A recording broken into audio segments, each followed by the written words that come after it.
All right, I just received my new Morelia Neo 3 made in Japan cleats. And as a big fan of the Morelia Neo 2s, which I have right here, I was excited to get, since they have been sold out of my size 9.5 Neo 2s on pretty much every site for a couple of months. So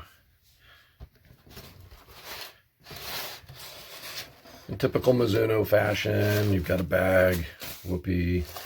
What you don't have in this one is a leather kit, which I actually stopped getting in the Morelia 2s a year or two ago. The first few pairs I got had it. So here is our first look at the Morelia Neo 3. So, first glance, looks like some differences in the sole plate that I'll compare in a minute. The material here is like a stretchy material that kind of comes along the collar here instead of just an extension of the lower material like they have on the old ones. So first thing I'm going to do is let's weigh them. So I'm going to pause for a second, clear all the labels and the packing out of this and get the scale zeroed out, and let's see what the weight is difference. All right, here's our scale and it's zeroed out. So first, let's go with the Neo 2s, 7.4.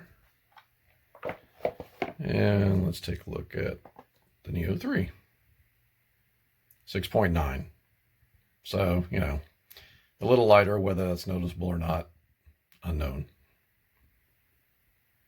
But it's lighter.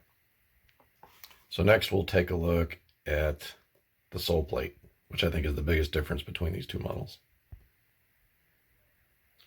So here we have the sole plate of the Neo 2. And if you can see, the strength for this one seems to come down the sides right there. And doesn't hang down too much underneath the shoe, but it's really focused down the sides on this one. And then you have the solid heel cup here.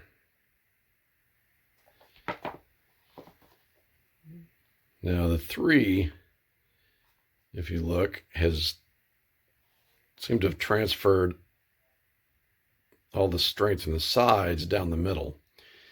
Now, from what I saw, this is supposed to be a honeycomb inside there to save some weight, and just basically all new sole plate design in general. It's also opened up here a little bit, maybe to save some weight. And if you look at the two side by side, it's hard to tell here, but the heel cup is about 1 or 2 millimeters lower on the 3 than it is on the 2. So again, probably to save just a little bit of weight on all that molded plastic. But that's one of the major design differences, seems to be the sole plate. One of the things I've always loved about the Morelias, or the Morelia 2s, Neos and Neo 2s in particular, is the material that the studs are made out of. So a lot of other brands, and I've gone through probably 20 different models of cleats over the years, they're a little slippery on different surfaces. I play 90% artificial turf, and the material here just seems to have a little more bite to it than other brands. And I was concerned maybe they would, when they said they switched to a different material on the studs, that would affect play. I don't have any wear issues with the studs on these. These cleats are about a year old. And if I did a direct comparison, which I've already done between the two, you'll see that on these, the heel studs are worn down just slightly, but not unevenly. Still comfortable to wear. They're not sloping off to one side. The new material on these, and it's hard to tell, what the difference is until I play with them later today. but it does seem to still have a little bit of bite to it. I'll do a direct comparison on the field tonight and see how they play. But overall, a big difference in the sole plate. So one of the biggest weaknesses of the Neo 2, and really the only weakness in my viewpoint, is the flex point right here. And this is the weakness of these cleats, and why I would have to get a new pair about every year or so, is the flex point would start to delaminate a little bit. And I don't know if you can see that. It's starting to delaminate on this pair, which is why I got a new pair. And then this plastic would get sharp and actually cut through the leather there. And that would be the failure point. There's no delamination anywhere else on these cleats except for the flex point. And of course they have the 2 rivets in the front. The betas, the Neo 2 betas, there were a limited edition that came out, I believe switched to 1 rivet from the 2, and I've never had any delamination on any of these in the front. But the new ones, 0 rivets. So they must be pretty confident in their glue to say we're not going to have any rivets up front. So the other part is I'm wondering about the flex point here.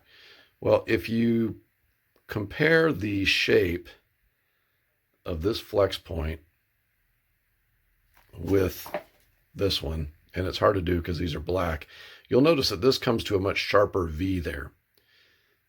And these new ones are a little more rounded out. So hopefully that is an adjustment to stop the delamination and the cutting of the leather in that area. The Japanese are known for continuous improvement, and that would be a point where I think they made some improvement here. So let's get on to the upper. The front of the upper, the toe box, seems to be almost identical. The stitching's the same. It looks the same. The material seems to be the same. One area that I read that they may be making a slight improvement was a little more area in the toe box up here. I did a couple measurements and they appear to be exactly the same to me. So maybe there's a millimeter difference there. I don't know. The tongue, in this case, the tongue is basically the exact same material as the old shoe. They do have a other edition of this, which I opted not to get, which replaces the tongue and some of this upper with stretchy material like this. And I haven't been a big fan of that material. I like the material they've been using, so I opted for these. So toe box basically the same, tongue basically the same. Laces, yeah, these are maybe slightly more rounded laces than these. We'll see how they work. But other than that, the design of the tongue, exactly the same on both these, as far as I can tell. So then the back of the upper, on here, we've got double stitching, and there's a couple seams in here that they have eliminated here and replaced with single stitching. I don't know if that saves any weight. Maybe it saves a little cost on thread. But the back of the shoe appears to be also, again, same material here and here. One of the things that supposedly they had done was to make this material a little thinner between these two. I can't tell any difference. Maybe there's a slight difference, but I don't think one would ever know. So the inside of the shoe, again, it's the same great material that Mizuno uses that really locks your foot in, and really helps give this shoe the amount of comfort that it has, in my opinion. You don't have to tie them as tight, which makes them much more comfortable. So the inside, they still have this same foam ridge around here to help lock your foot in. And mine's worn down a little bit, but it works fantastic in the old one. I expect it to work the same in the new ones. So, major differences. Sole plate. right? So we'll see how it works tonight. I'll play and I'll post a follow-up after some field play, but I don't expect them to be anything significantly different than the twos, other than I'm hoping for maybe a little more durability in the flex point right here. So we will see, but I would expect maybe something based on the new sole plate design, whether it's a little springier, a little more flexible based on all the strength down the middle versus sides. Maybe they won't deform as much side to side or deform more side to side, as opposed to here where the strength of the sole plate goes down the sides. So we'll see. Only time will tell, but at least they haven't changed so much that I don't think I like them, right? So these are my all-time favorite cleats, all-time most comfortable cleats. Everyone that puts these on just falls in love with them.